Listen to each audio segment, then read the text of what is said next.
Eh, Estimados estudiantes del curso de Teoría General del Derecho Procesal, estamos en esta presentación tratando de retomar los puntos más importantes que abordamos en la clase, de manera que para el resto de actividades de aprendizaje, de actividades académicas, podamos hacer uso de este recurso y verlo cuantas veces sea necesario para poder cumplir con estas actividades y esos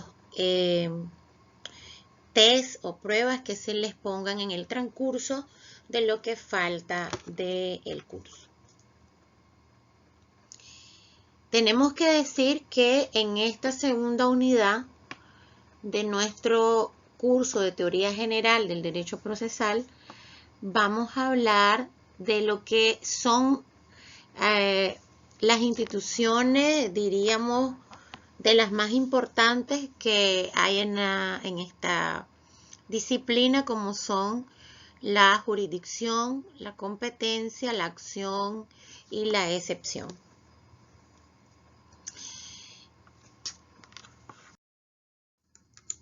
Primero que nada, tenemos que recordar que estuvimos comentando que en el derecho positivo se integran normas sustanciales que están contenidas en lo que conocemos como los códigos de fondo, ¿no? El código laboral, el código penal, el código civil, los códigos sustantivos. Y también está integrado por las normas procesales, que aunque no todas las normas procesales se encuentran en los códigos de rito, o sea, en los códigos de procedimiento, sí es en la mayoría de ellos que podemos encontrar este tipo de normas procesales. Esas dos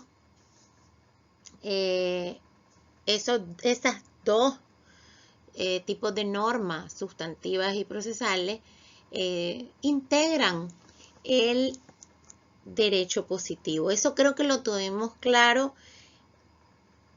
en nuestro encuentro.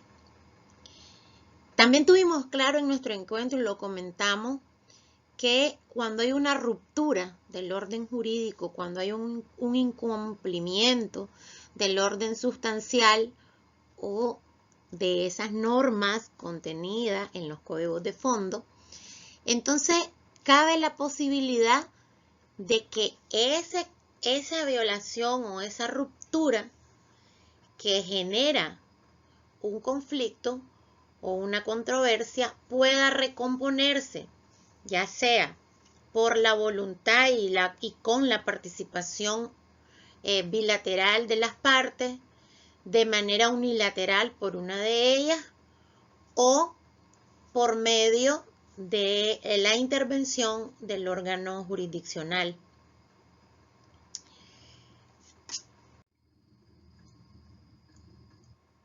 Estuvimos hablando, y es importante repasar, que cuando decimos que el proceso judicial es el fenómeno jurídico objeto de estudio del derecho procesal, es porque todo lo relacionado a él, el proceso judicial y todo lo relacionado a este, serán el objeto de estudio y serán el contenido mismo del derecho procesal. Ahora bien, cuando hablamos de proceso, para poderlo comprender de una manera sencilla, podemos decir que tiene una estructura íntima formada por, dijimos, dos sujetos que debaten pacífica y dialécticamente ante un tercero. Y cuando decimos pacíficamente es porque el derecho en sí mismo es una vía que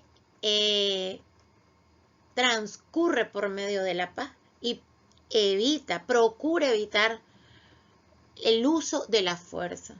Uno de los fines precisamente del derecho es que los seres humanos no resolvamos nuestros problemas de manera violenta.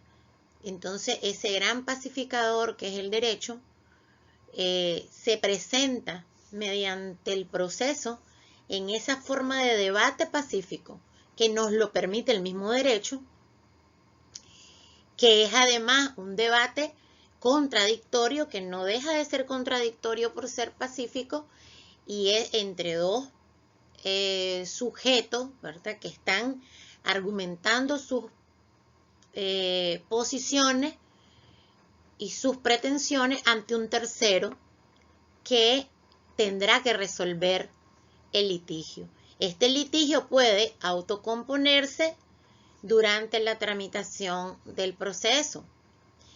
Y bueno, dijimos en uno de nuestros momentos conclusivos que a todas esas nociones de las que venimos hablando se le llama proceso.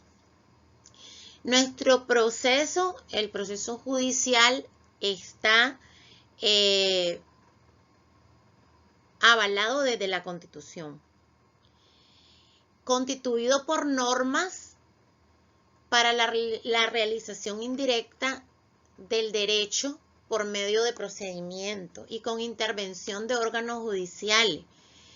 Estos órganos judiciales tienen la función de recomponer todo aquello que se rompió dentro del orden jurídico y que creó un conflicto o una controversia. A este ejercicio se le llama principio de oficialidad. Las partes dentro de un conflicto pueden arreglarse de forma unilateral. Bueno, recordemos que cuando ese arreglo lo decide o lo impulsa la parte actora, estamos hablando de un desistimiento. Y cuando lo hace la parte demandada, hablamos de un allanamiento.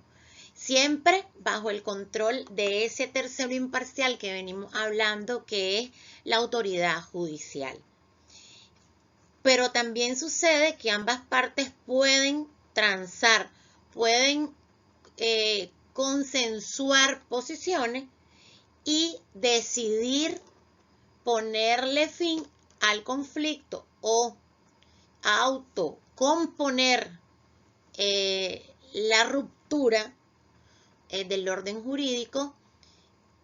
Cuando lo hacen así, cuando es por decisión de ambas partes, le llamamos transacción.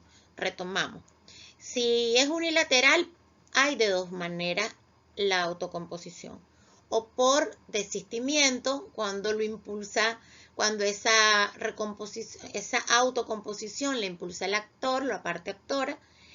Allanamiento, cuando esa autocomposición la impulsa el demandado, la parte demandada. Siempre cuando decimos que es ante la presencia o bajo el control de una autoridad judicial, recordemos que estamos hablando de dos figuras, tanto el desistimiento como el allanamiento, que ocurren cuando ya está entablado un proceso judicial. Y la transacción, cuando ambas partes deciden juntas autocomponer la situación o la ruptura del orden jurídico. Esa transacción, tenemos el comentario de que puede ser judicial o extrajudicial. Pueden las partes irse fuera de el margen jurisdiccional de la autoridad judicial y firmar un acuerdo, llegar a un consenso y posteriormente hacer saber a la autoridad judicial de ese acuerdo.